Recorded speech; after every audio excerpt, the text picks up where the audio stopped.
오늘 하나님이 우리에게 주시는 말씀을 마태복음 28장 1절부터 15절까지 보겠습니다. 마태복음 28장 1절에서 15절 함께 봉독하도록 하겠습니다. 시작. 안식일이 다 지나고 안식 후 첫날이 되려는 새벽에 막달라 마리아와 다른 마리아가 무덤을 보려고 갔더니 큰 지진이 나며 주의 천사가 하늘로부터 내려와 돌을 굴려내고 그 위에 앉았는데 그 형상이 번개 같고 그 옷은 눈같이 희거든. 지키던 자들이 그를 무서워하며 떨며 죽은 사람과 같이 되었더라. 천사가 여자들에게 말하여 이르되 너희는 무서워하지 말라. 십자가에 못 박히신 예수를 너희가 찾는 줄을 내가 아노라. 그가 여기 계시지 않고 그가 말씀하셨던 대로 살아나셨느니라. 와서 그가 누우셨던 곳을 보라.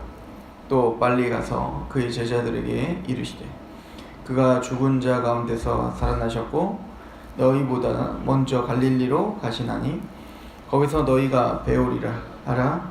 보라, 내가 너희에게 일렀느니라 하거늘 그 여자들이 무서움과 큰 기쁨으로 빨리 무덤을 떠나 제자들에게 알리려고 다름질할세. 예수께서 그들을 만나 이르시되 평안하냐 하시거늘 여자들이 나아가 그 발을 붙잡고 경배하니 이에 예수께서 이르시되 무서워하지 말라. 가서 내 형제들에게 갈릴리로 가라 하라. 거기서 나를 보리라 하시니라. 여자들이 갈 때에 경비병 중 몇이 성에 들어가 모든 일을 대제사장들에게 알리니 그들이 장로들과 함께 모여 의논하고 군인들에게 돈을 많이 주며 이르되 너희는 말하기를 그의 제자들이 밤에 와서 우리가 잘 때에 그를 도둑질하여 갔다 하라. 만일 이 말이 총독에게 들리면 우리가 권하여 너희로 근심하지 않게 하리라 하니 군인들이 돈을 받고 가르친 대로 하였으니 이 말이 오늘까지 유대인 가운데 두루 퍼지니라. 아멘. 예수님께서 안식 후 첫날 부활하셨습니다. 마태는 예수님의 부활을 특별히 안식 후 첫날 예수님 부활하신 것을 이야기하며 또 안식일과 또 어찌 보면 연결시키고 있습니다. 사실은 이제 그 7일째 되는 때가 안식일이죠. 토요일이죠. 그런데 그 안식 후 첫날, 그러니까 우리가 말하는 일요일날 새벽에 예수님께서는 부활하신 거예요. 예수님은 누누이 말씀하셨죠. 내가 바로 안식일의 주인이다 라고 말씀을 하셨는데 예수님의 십자가와 부활 이 사건은 바로 우리에게 참된 안식, 영원한 안식을 우리에게 허락하시고 또 그것을 완성하신 그 사건이 바로 예수님의 십자가와 부활이다 라고 하는 것을 예수님 말씀하셨던 것이고, 그래서 예수님 안식 후 첫날 부활하셨습니다. 왜냐면 이제 7일째 이제 안식 후 첫날 8일째 되는 것은 새로운 시작을 이야기하는 것입니다. 즉 이 예수님의 십자가와 부활로 완성하신 이 새로운 안식은 우리에게 이제 새로운 출발을 시작하게 하시는 거죠. 사실 이제 일주일에 한 번, 그죠? 안식일, 또 희년이라고 해서 이제는 그 50년이 되면 7년에 한 번 이제 안식년이 있고 또 대희년이 77-49, 그래서 그 다음해인 50년째 되는 때가 대희년입니다. 이 모든 것들은 사실 다 안식과 관련이 있는 거예요. 그러니까 모두는 다 예수님을 또 상징하죠. 그래서 그 먹는 것과 마시는 것과 월삭이나 절기나 안식일로 인하여 너를 평론치 못하게 하라. 이 모든 것들은 참형상이 아니니 그림자이다. 바로 참형상은 바로 예수 그리스도다. 골로새서 2장에 말씀을 하시죠. 그러므로 예수님의 십자가와 그리고 부활로 인하여 그 모든 절기가 말하고 있었던 바로 참된 안식, 또 참된 희년, 또 참된 바로 그런 안식년이 바로 예수이심을 선언합니다. 마태는 지금 우리가 마태복음 전체를 이제는 강의하면서 오면서 예수님이 누구신지에 대한 이야기, 하나님의 아들이십니다, 다윗의 자손입니다를 강조했고, 그럼 그 하나님의 아들과 다윗의 자손이신 예수가 이 땅에 왜 오셨어야 됐는가? 그러니까 유대인들이 바라보고 있었던 메시아 상은 정치적, 경제적, 그리고 군사적, 그러니까 우리의 삶을 안락하게 해주는 이 땅의 메시아를 원했지만, 마태가 우리에게 소개해주는 메시아는 병을 고쳐주는 메시아입니다. 그렇죠? 병든 자를 고쳐주었고, 근데 그 병든 자를 고쳐주는 것을 통하여 우리에게 선포되는 메시지는 우리가 병들었다. 우리가 그렇게 영적인 질병 가운데 있다. 그 영적인 질병의 그 근원이 뭐냐? 죄다는 것이죠. 우리는 죄사함을 받아야 된다. 죄에서 노임을 당해야 되고, 그 죄에서 해방되는 게 참된 안식인 거예요.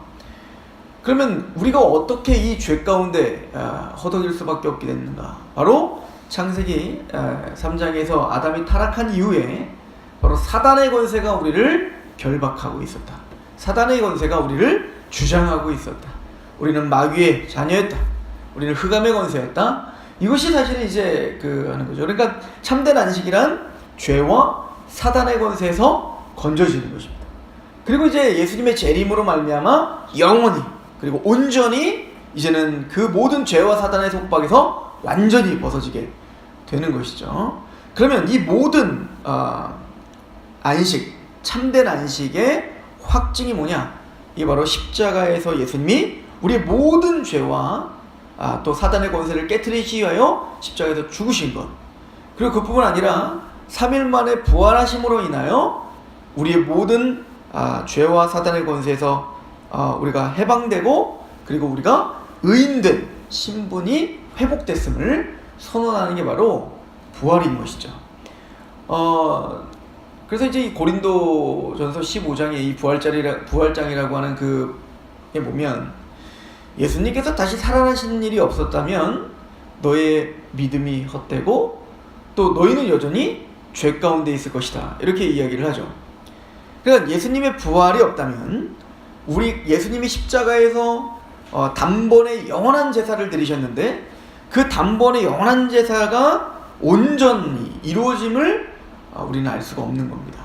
그죠? 근데 예수님이 3일 만에 부활하심으로 말미암아 예수님의 십자가에서 드려진, 하나님께 드려진 영단번에 드려진 그 제사가 온전히 하나님께 상달되었고, 그것이 받아들여지셨으며, 또 그것으로 인하여 이 모든 구원의 혜택이 우리에게 적용된다, 또 안식이 확정됐다 라고 하는 것을 보여주는 거죠. 그래서 이제 1년에 딱 한 번, 이제 7월달이죠. 대속죄일날 대제사장이 성소가 아닌 지성소까지 나아가 하나님 앞에 대속죄일날 제사를 드리게 되죠. 그때 그 대제사장은 지성소까지 들어가 이제는 십자가에 그 제사를, 속죄의 제사를 드리고, 근데 그 대제사장이 그 지성소에서 죽을 수가 있어요. 하나님의 말씀대로 제사를 드리지 않다거나, 아니면 제사장이 그 제사에 합당치 못하거나, 또 그 제물이 그 제사에 합당치 못할 때 대제사장은 그것에 죽음을 당하죠. 죽임을 당하면 이제는 하나님께서 그 제사를 받지 않은 것이죠. 속죄가 이루어지지 않은 거예요. 그런데 만약에 그 대제사장이 그 지성소에서 살아서 나오면 이제 나팔을 불고 대속죄를 선언하고, 그리고 축제가 벌어지는 거죠. 이게 바로 부활의 의미인 겁니다. 예수님이 십자가에서 드려지는 그 모든 그 영단번의 제사가 바로 부활로 인하여 하나님께서 받아들여지시며, 하나님께서 우리의 모든 죄를 속하시고 사단의 권세를 밟으셨다. 그래서 여자의 후손인 뱀의 머리를 상하게 밟아버리고 부셔버린 그 사건이 확정되었음을 선언하는 것이 바로 부활이다 라고 하는 것을 우리는 인식합니다. 예수님께서 이렇게 부활을 하시자 이제 마리아와 그 여인들이 갔을 때 예수님은 그 부활의 첫 번째 증인을 이제 이 여인들을 사용하셨어요. 왜냐면 우리가 이제 그 예수님이 죽으시는 모습을 보면 끝까지 함께 했던 자들도 이 여인들이었습니다. 이게 마태복음 27장 56절에 보면 나오죠. 55절부터 보면 예수를 섬기며 갈릴리로부터 따라온 많은 여자가 거기 있어 멀리서 바라보고 있으니 그 중에는 막달라 마리아와 또 야고보와 요셉의 어머니 마리아와 또 세베대 아들들의 어머니도 있었더라. 바로 이 여인들이 장례의 그 유대의 장례법대로 이제 예수님께 이제 향품을 바르기 위해서 이제 나간 거죠. 그런데 그때 지진이 나고 막 천둥이 나고 그러면서 이제 돌을 굴리고 그리고 예수님께서 부활하셨다는 것을 보여준다. 이때 군병들도 같이 본 거예요. 이 군병들이 두렵고 떨리고. 근데 나중에 이제 부활한 이후에 사람들이 와서 경비병 보고 돈을 주면서 매수했다라고 말하죠. 제자들이 와서 그 예수님의 시체를 훔쳐갔다 이렇게 알려라. 그래서 이제 오늘 말씀 15절에 보면 군인들이 돈을 받고 가르친 대로 하였으니 이 말이 오늘까지 유대인 가운데 두루 퍼졌다. 그러니까 이런 소문들이 이래서 나타났다라고 이야기하고 있는 겁니다.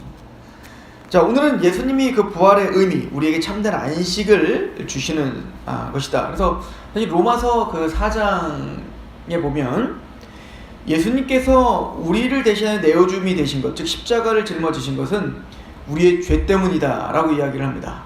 그리고 예수님이 부활하심은 바로 우리를 의롭다 하시기 위하여 예수님의 다시 살아나심으로 우리가 의롭다함을 받았다 이렇게 표현합니다.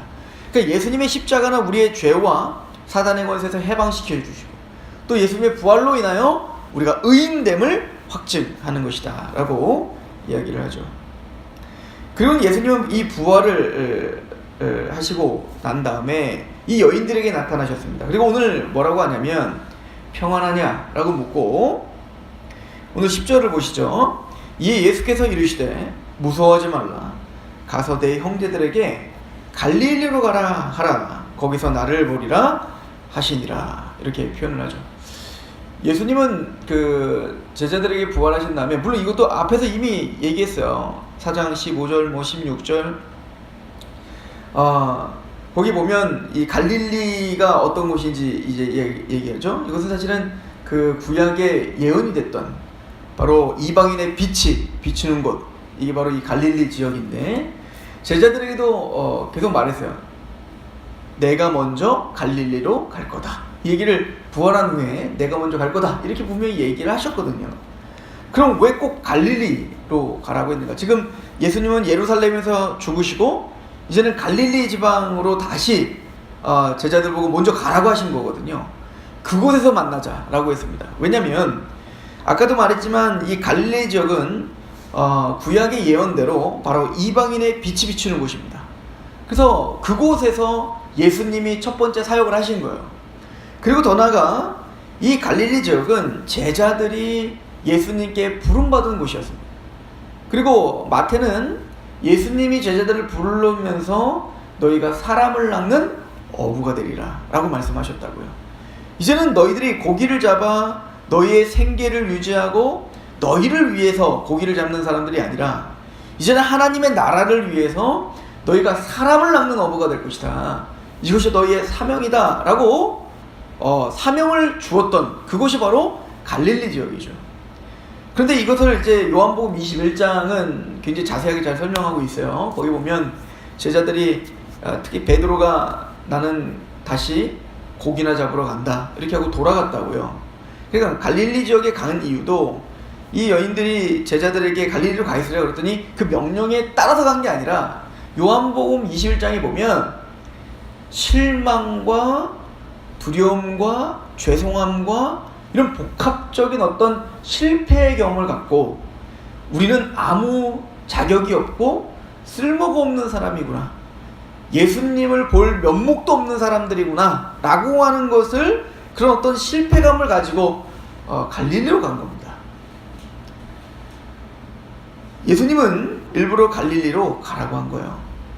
그 베드로는 나는 사람 낚는 어부가 아니라 그냥 다시 고기 잡는 어부로 돌아가겠다 라고 한 것이죠. 그 마음에는 뭐가 있었던 겁니까? 바로 예수를 3번이나 저주하며 맹세하며 부인했던 그 죄책감이 있는 거예요. 또 자신이 사람 낚는 어부, 하나님의 나라를 위한 일꾼, 전혀 자신이 거기 그런 자격이 안 되는 것을 너무나 잘 알고 있었던 베드로였습니다. 그럼 베드로가 가니까 모든 제자도 나도 간다 그러고 다 같이 간 거거든요. 그러니까 베드로뿐 아니라 모든 제자들이 실패자가 되어 갈릴리로 다시 돌아간 겁니다. 예수님이 부르신 이후에 3년 반 동안 으쌰으쌰하며 얼마나 의기양양하며 예수님을 따라다녔습니까? 그 세베대의 아들들은 뭐라고 했어요? 요한 같은 경우에 이방 지역에 또 예수님을 받아들이지 않으니까 주님, 감히 주님을 받아들이지 않네요. 하늘에서 불이 떨어져 얘네들 싹 다 죽여버리죠. 이런 의기양양하게 예수님과 함께 다니는 것이 우리의 보람이고 힘이고, 그래서 지금 우리가 하나님의 나라 왕국과 다시 유다 왕국을 세우는 그런 어떤 우의정 자의정 우측 좌측에 앉고자 했었던 그런 열망함이 있었던 그들, 야망이었죠. 근데 지금은 그런 모든 야망이건 열망이건 그런 모든 것이 다 무너진 상태로 다시 갈릴리로 돌아가는 겁니다. 그죠? 예수님은 그곳에서 다시 만나시겠다는 거예요. 다시 출발하겠다는 겁니다. 너희는 사람 낚는 어부가 되리라 하신 그 약속이 맞다. 너희는 자격이 되지 않아. 너희는 그렇게 나를 배신할 수밖에 없는 연약한 자들이지. 너희가 마음으로 원이로되 육신이 약하도다 라고 이제 예수님이, 너희는 맞지? 내가 그렇게 고통 가운데 3번이나 나를 위해서 좀 깨어있으라, 나와 함께 좀 기도를 해달라. 그런데 너희는 자만화를 이기지 못하는 육신이 연약한 자들이지. 맞다. 그 자리에 너희들이 있는 것이다.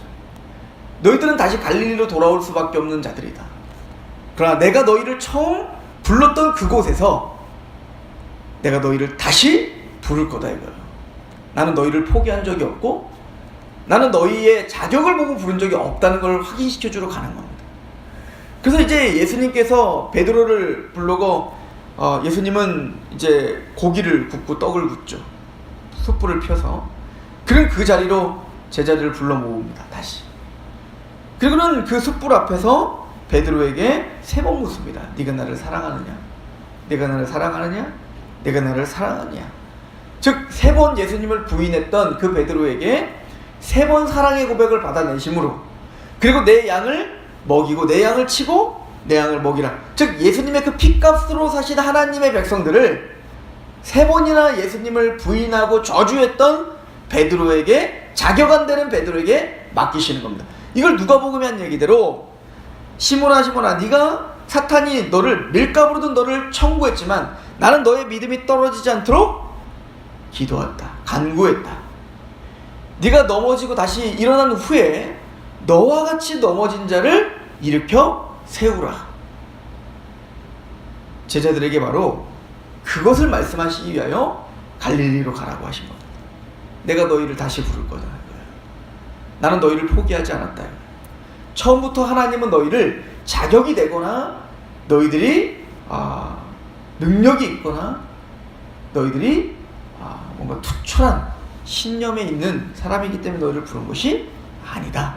너희는 무너지는 자고 약한 자고 나를 부인할 수밖에 없는 자다. 그러나 내가 보낼 보혜사 그 성령이 오시면 너는 땅끝까지 이르러 내 증인이 될 것이다. 너희가 하는 것이 아니다. 이것을 사실은 모세에게도 동일하게 하신 겁니다. 모세가 40세 때까지 이집트의 왕자로서 자기는 자신의 백성들을 구해야겠다라고 하는 투철한 마음이 생겼습니다. 그래서 모세는 자신의 힘으로 자신의 민족 한 명이 돌에 조롱당하는 걸 보면서 돌로 쳐 죽였죠. 자신의 힘으로 이스라엘을 끄집어내고 싶었던 거예요. 그러나 도망자가 됐습니다. 사명이 뭐고 모세는 도망자가 돼서 40년 동안 정말 비참한 인생을 살았죠. 그러나 그때 80세가 되었을 때 하나님은 모세에게 찾아오신 거예요. 그리고 모세에게 보여준 게 뭐였죠? 바로 불타는 떨기나무인데 떨기나무는 타지 않는 겁니다. 지금 무슨 얘기입니까? 너는 자격이 되지 않는다는 거예요. 너의 힘으로 할 수 없다는 겁니다. 네가 너의 모든 이집트의 왕자로서 그 지혜와 능력과 부와 군사력과 그 어떤 것으로 너희가 한다고 했다면 너는 바로 이렇게 실패자가 되는 거다. 그 실패를 맛보고 그 밑바닥 가운데 있게 하는 겁니다. 그리고는 보여준 것이 내가 너를 불과 같이 쓰겠다는 거예요. 이스라엘을 구원시키는, 그러나 그 불이 타고 있지만 떨기나무는 타지 않아요. 즉 너의 몸이 불살라져 하나님의 일을 하는 게 아니라 내가 하겠다는 거예요. 하나님이 하시겠다는 겁니다. 예수님은 부활하시고 갈릴리로 가라 하십니다. 우리도 마찬가지죠. 우리에게도 주님은 갈릴리로 가라 하시는 것 같습니다. 우리의 삶의 그 터전입니다. 우리가 항상 고기를 잡았던 그곳, 또 예수님이 우리를 불렀던 그곳. 그러나 우리는 그곳에 서서 주님을 따르려고 했지만 무너지고 또 무너지고 또 자격이 안 돼요. 주님, 나는 이거밖에 안 됩니다. 내가 어찌 주님의 나라의 일꾼이 되겠습니까? 라고 고백할 수밖에 없는 그곳. 주님은 그곳으로 가 있으라는 거예요. 그곳에서 내가 새 일을 시작하겠다 라고 말씀하십니다. 그래서 우리에게 소망이 있고 또 그 갈릴리가 바로 우리가 서 있는 오늘 바로 이곳이겠죠. 그곳에서 주님과 함께 동행하며 자격이 안 되는 우리를 불러주신 그 예수와 주님을 또 사랑할 수밖에 없습니다 라고 고백하는 우리가 되기를 축원합니다. 기도하겠습니다. 하나님 아버지, 너무나 감사합니다. 우리는 제자들처럼 도망자가 될 수밖에 없고 무너지고 쓰러지고 연약할 수밖에 없는 자들입니다. 그런 우리를 또 찾아와 주시어 사랑의 고백을 받아내시며 마침내 사람을 낳는 업으로 만드시고야만 하는 하나님의 긍휼과 포기하지 않는 사랑이 우리를 뒤흔들고 있음을 고백합니다. 예수님의 십자가와 부활로 인해 우리는 죄사함을 받았고 사단의 권세에서 우리는 건져짐을 당했으며 이제는 의인된 하나님의 자녀된 하나님의 왕같은 제사장과 같은 하나님의 백성과 또 사람을 낚는 그런 업으로 사용되는 하나님의 일꾼이 되었음을 고백합니다. 실패를 고백할 수밖에 없는, 연약함을 고백할 수밖에 없는, 그래서 나를 의존하고 있던 모든 것들이 무너져 예수만 바라볼 수밖에 없는 그 갈릴리에 서 있게 하시옵소서. 예수님의 이름으로 감사하며 기도합니다.